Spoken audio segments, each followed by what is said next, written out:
नमस्कार दोस्तों। हर एक वर्ष ज्यादातर व्यक्ति, चाहे वे वेतनभोगी हों या बिजनेसमैन, इन्वेस्टर्स हों या स्टूडेंट्स, प्रत्येक वर्ष बजट के अनाउंसमेंट का इंतजार करते हैं। सामान्य व्यक्ति बजट से हो रहे नफा या नुकसान के बारे में जानने को उत्सुक रहता है, लेकिन अंतिम रूप से बजट बनने से पूर्व वह किन-किन प्रक्रियाओं से गुजरती है, इस पर ध्यान कम ही लोगों का जाता है। अतः आज मैं इस वीडियो में यही जानकारी दूंगा कि भारत में आम बजट तैयार होने की क्या प्रक्रिया है। आसरा बिजनेस सॉल्यूशन के इस चैनल में आपका स्वागत है। बजट बनने की प्रक्रिया के बारे में बताने से पहले मैं बजट के बारे में कुछ जानकारी देना चाहता हूं। सरकार का बजट एक वर्ष के लिए आय एवं व्यय के अनुमान का एक ब्यौरा होता है।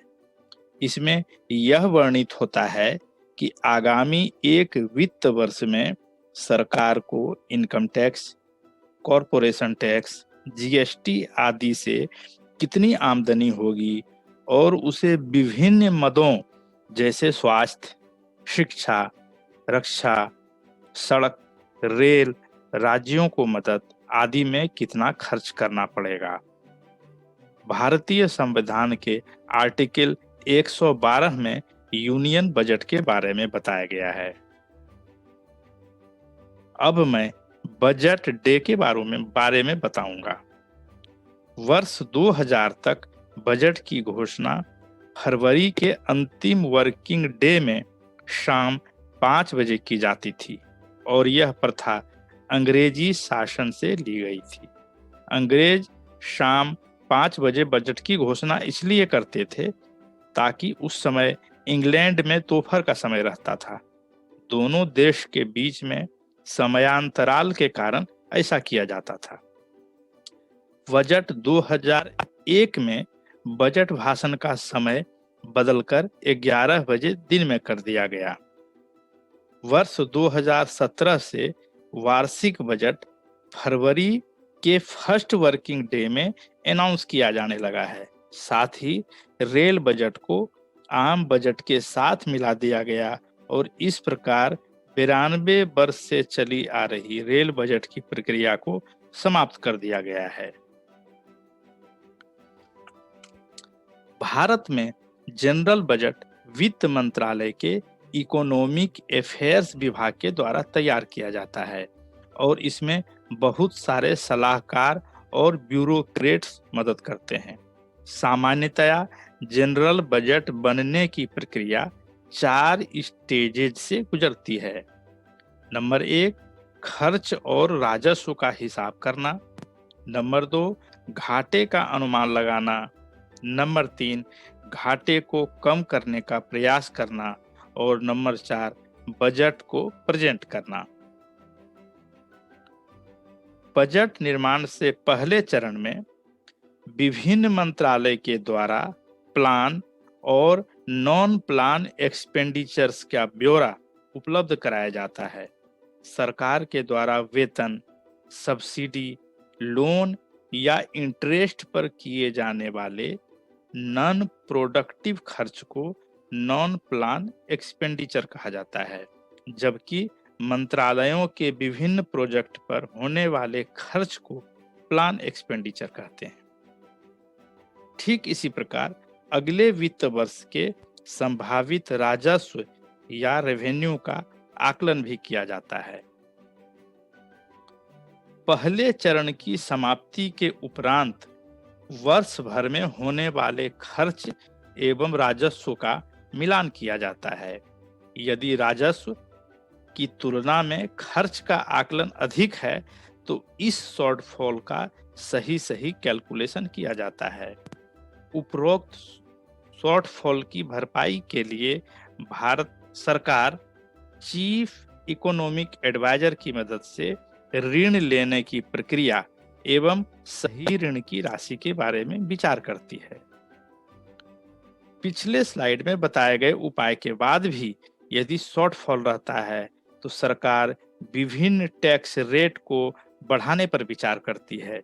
यदि सरकार को लगता है कि कुछ खर्च में कमी करने से शॉर्टफॉल की भरपाई की जा सकती है, तो प्रायः प्लान एक्सपेंडिचर के खर्चे को ही कम किया जाता है।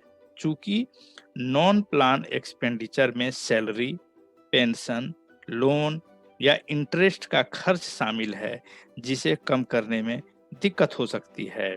और यदि सब्सिडी को सरकार कम करती है, तो विपक्षी पार्टी इसे मुद्दा बना सकती है।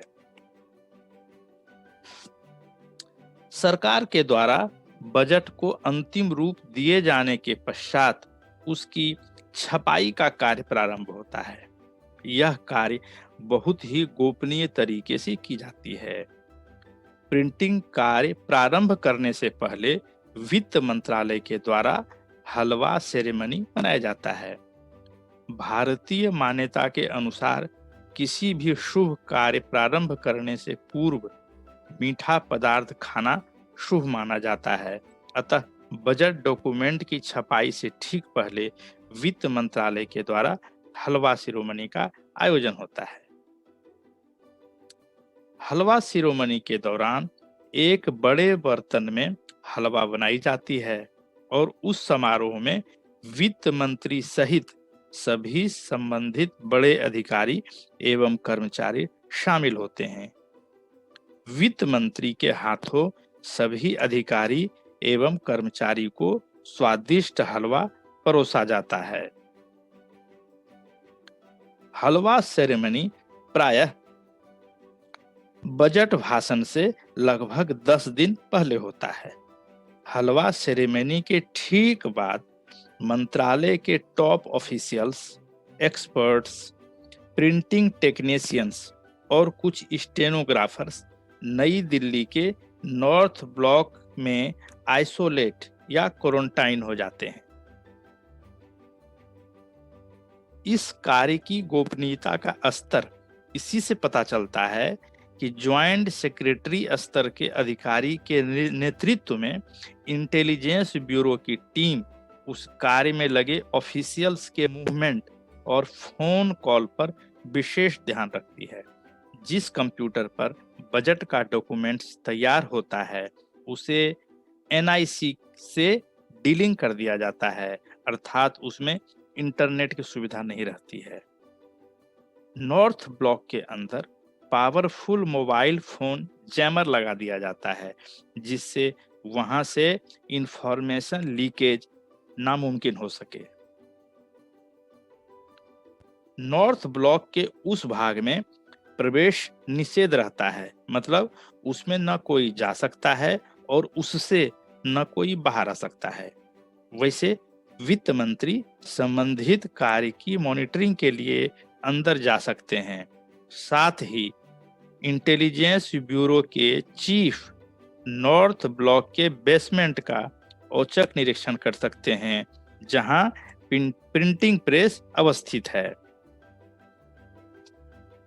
बजट को अंतिम रूप दे रहे अधिकारी का परिवार यदि कुछ गंभीर संकट में हो, तो वह अपना मैसेज बताए गए फोन पर ही दे सकते हैं, परंतु किसी भी स्थिति में वे उस अधिकारी से, मतलब अपने संबंधी से बात नहीं कर सकते हैं।